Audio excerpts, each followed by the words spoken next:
देखिए आज मैं आप लोगों के सामने लेकर आया हूँ त्रैमासिक परीक्षा 2026 का ये प्रश्न है, क्वेश्चन पेपर है क्लास 7 यूपी बोर्ड से अगर आप लोग पढ़ाई करते हैं तो उसके लिए।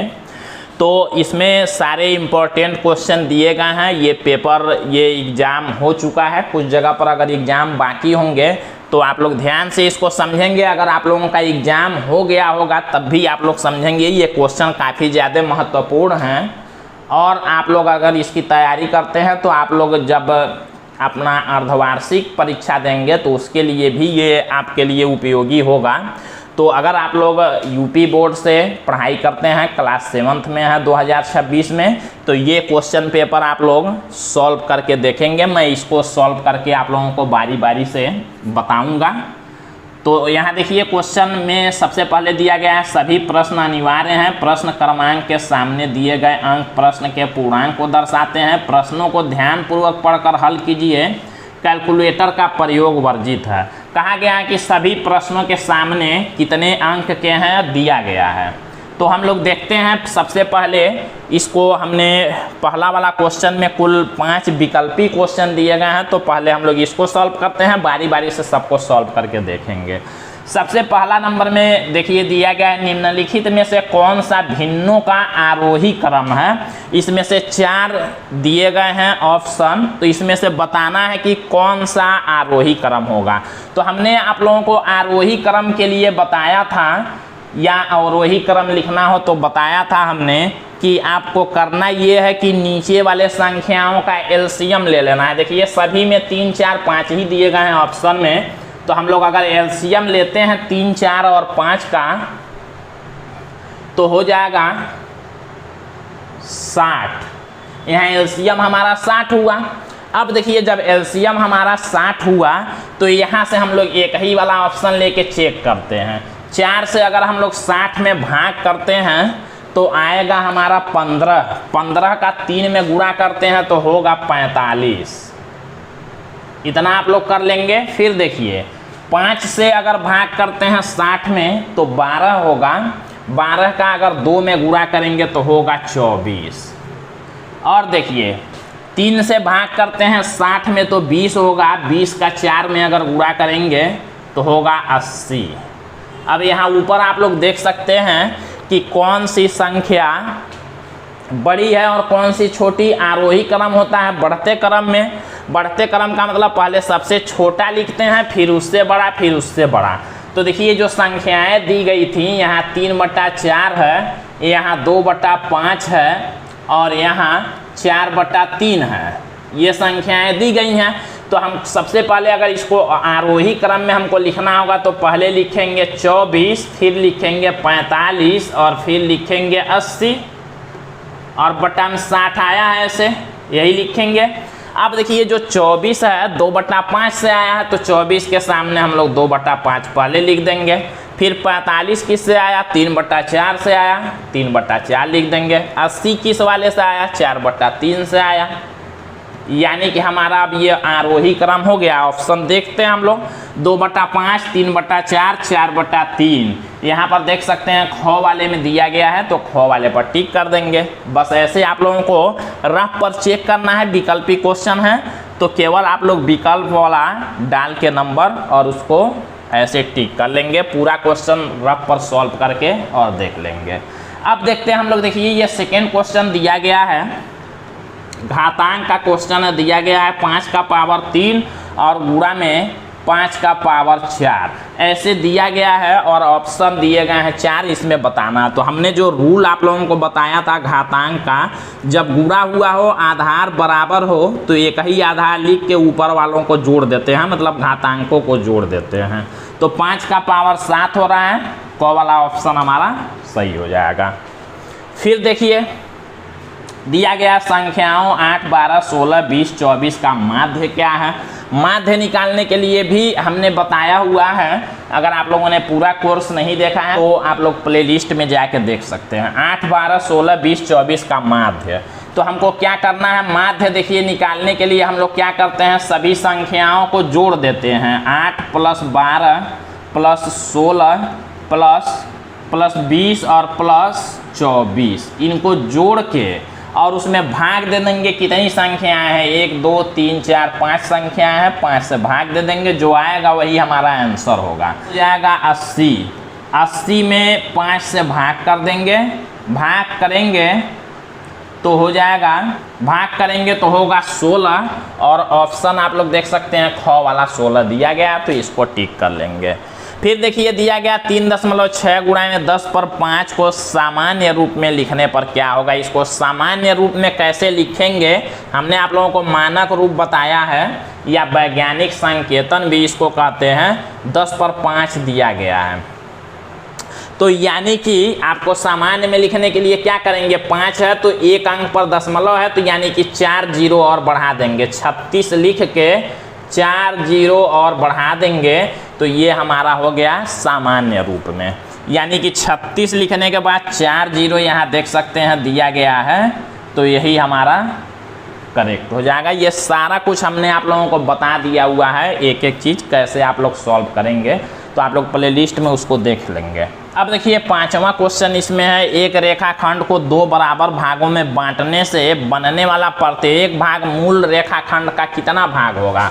कह रहा है कि अगर कोई रेखाखंड है, इसको 2 बराबर भागों में हमने बांट दिया, तो जो प्रत्येक भाग है वो मूल भाग का कितना होगा, तो मूल का आधा होगा। आधा को हम लोग कहते हैं 1/2, और यहाँ ऑप्शन देख सकते हैं। तो इस तरह से हम लोगों का विकल्पी क्वेश्चन कंप्लीट होता है। आगे बढ़ते हैं हम लोग सेकेंड वाला क्वेश्चन में। देखिए कुछ इस तरह का दिया गया है, रिक्त स्थानों की पूर्ति कीजिए। अब इसमें 5 क्वेश्चन दिए गए हैं, हमको रिक्त स्थान भरने हैं। तो दिया गया 3/7 का समतुल्य भिन्न हर 28 करने पर होगा। 3/7 है, अगर कह रहा है कि हम लोग हर को 28 कर दें, 28 करने के लिए हमको क्या करना पड़ेगा, 4 का गुणा करना पड़ेगा, तो 4 का ऊपर भी करना पड़ेगा, तभी नीचे 28 होगा। कह रहा है हर को 28 करना है, तो क्या होगा समतुल्य, तो हम क्या करेंगे, 3 जब हमने 28 किया तो ऊपर भी 4 का गुणा किया, तो 3 का 4 में करेंगे तो 12, और 7 का 4 में 28, यानी कि इसका समतुल्य बताना है तो हो जाएगा 12/28, ये कर लेंगे। फिर देखिए a का पावर 5 गुणा में a का पावर 3, जब आधार बराबर हो और गुणा हुआ तो घातांकों को क्या करते हैं, जोड़ देते हैं, तो a का पावर हो जाएगा 8। संख्याओं 5 7 9 11 13 का माध्य, फिर सेम वही क्वेश्चन दे दिया है, 5 7 9 11 13 वहाँ दिया है, और यहाँ देखिए दूसरी संख्याएं दी गई थी, तो सेम वही क्वेश्चन है माध्य का। तो हम लोग क्या करेंगे, जोड़ लेंगे 5 + 7 + 9 + 11 और +13, और इसमें भाग कर देंगे। कितनी संख्याएं हो रही हैं, 5 संख्याएं हैं, तो 5 से भाग कर देंगे। जोड़ते हैं इसको, तो 7 और 5 12, 12 और 9 21, 21 और 11 32, और 32 और 13 जोड़ेंगे तो 45, और 45 में भाग कर देंगे 5 से, तो हो जाएगा 9, और हम लोग यहाँ पर इसका माध्य क्या भरेंगे, 9। अब देखिए दिया गया है 6.02 गुणा में 10 का घात 23। इसको क्या करना है, इसको वैज्ञानिक संकेतन में लिखना है। यहाँ कहा गया है कि इसको वैज्ञानिक संकेतन में लिखिए, जबकि ये वैज्ञानिक संकेतन में दिया ही गया है। यहाँ पर इस क्वेश्चन को ये मिसप्रिंट हो सकता है, दिया है, इसको देना चाहिए सामान्य रूप में लिखिए, तो ये वैज्ञानिक संकेतन में लिखते हैं। तो अगर वैज्ञानिक संकेतन कहाँ है, तो सेम वही चीज़ उतारेंगे, क्योंकि ये वैज्ञानिक संकेतन में दिया ही गया है। हो सकता है आपको क्वेश्चन फंसाने के लिए दिया गया हो। अगर यहाँ सामान्य रूप का है तो इसका सामान्य रूप आप लोग लिख सकते हैं, लेकिन वैज्ञानिक संकेतन में कहाँ है तो वही चीज़ हो जाएगा। फिर कहा गया एक रेखाखंड को 2 बराबर भागों में बांटने पर बनने वाला प्रत्येक भाग की लंबाई, सेम वही क्वेश्चन है जो विकल्प में दिया गया था।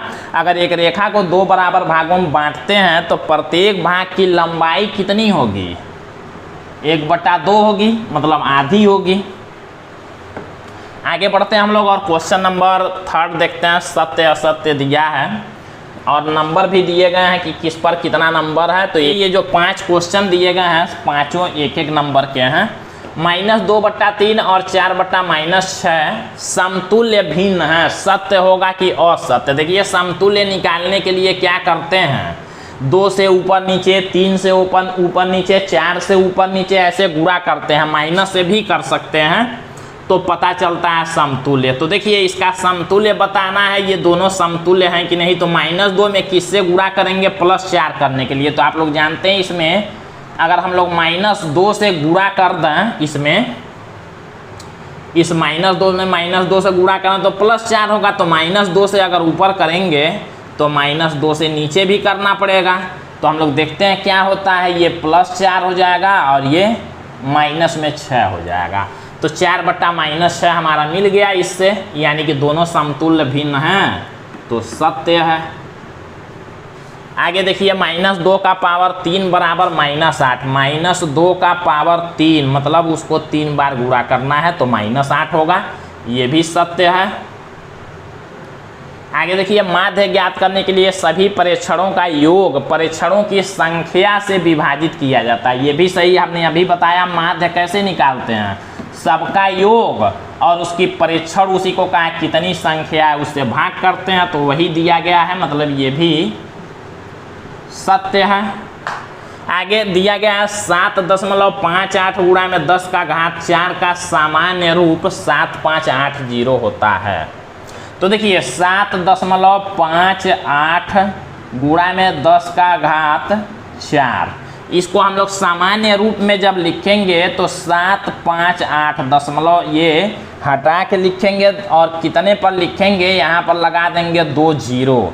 तो 758 और 2 जीरो को हम लोग इतना लिखते हैं मानक रूप में।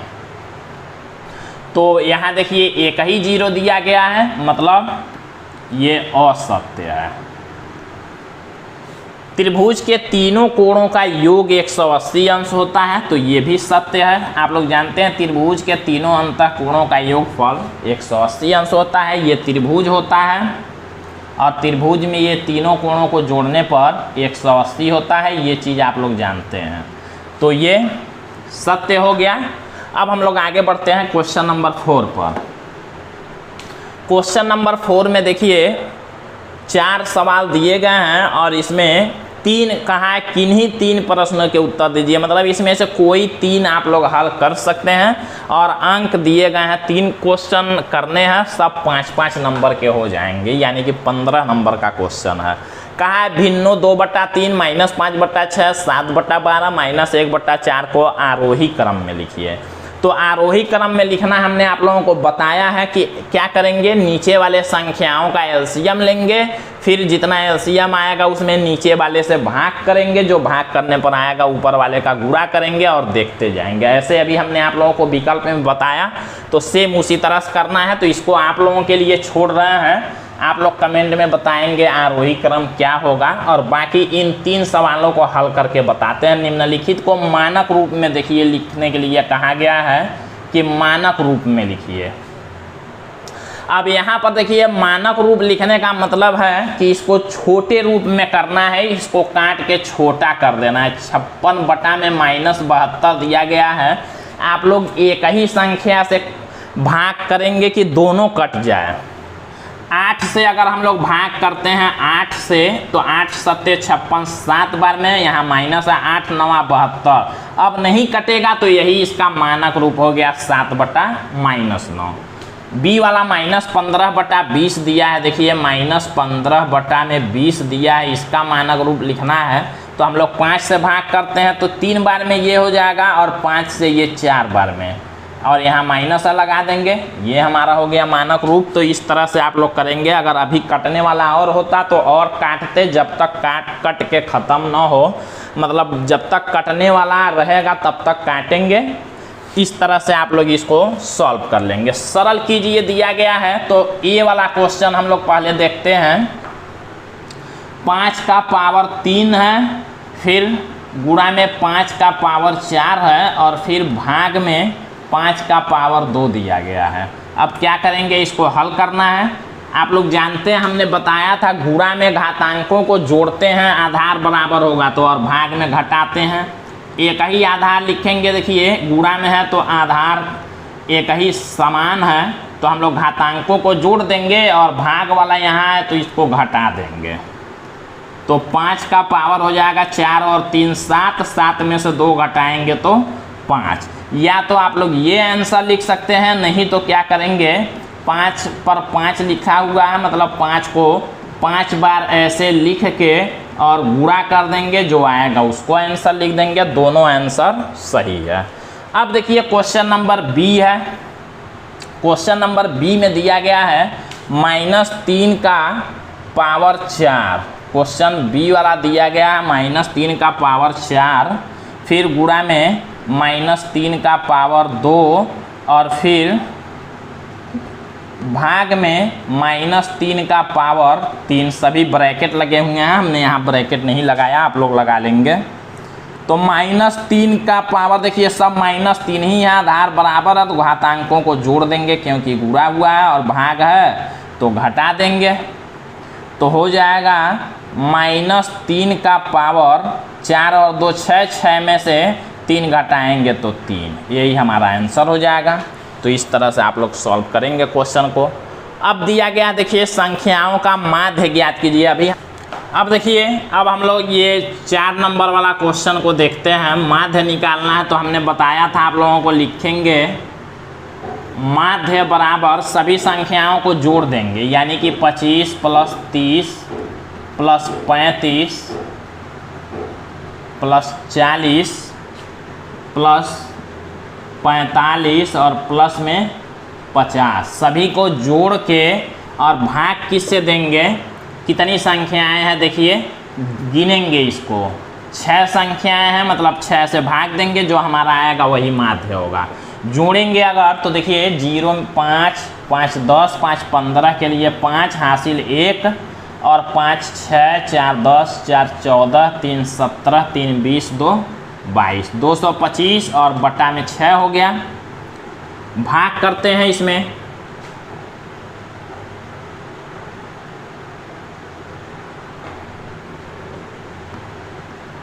तो हो जाएगा देखिए 6 से 22 में भाग करेंगे, 6 3 18 हासिल हुआ 4 और 4 और 5 मिलकर 45 हुआ, 6 7 42।